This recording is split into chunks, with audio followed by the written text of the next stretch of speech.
I mean, you brought up agentics. Now I have to ask.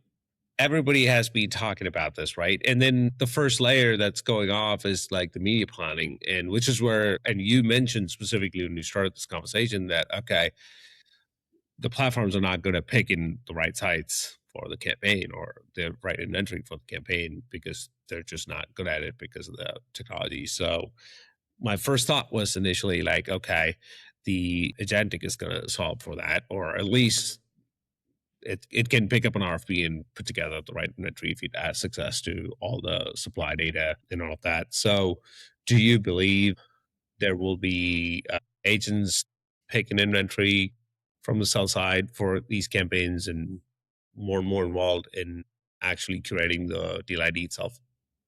Yeah, absolutely. I can't see a future where it's not the very dominant mechanism. I think it's, a bit like AI for coding is now very good.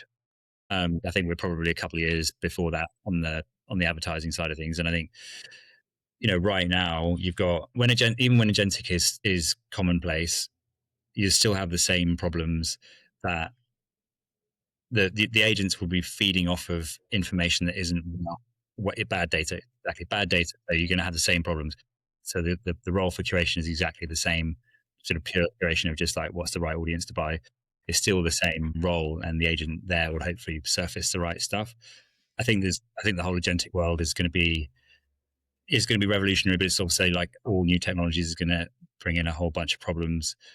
How are we going to stop people from this, seller agents of some kind? I'm not talking about publishers or anyone in particular. I'm just saying, how are we going to stop seller agents from making stuff up to win the pitch?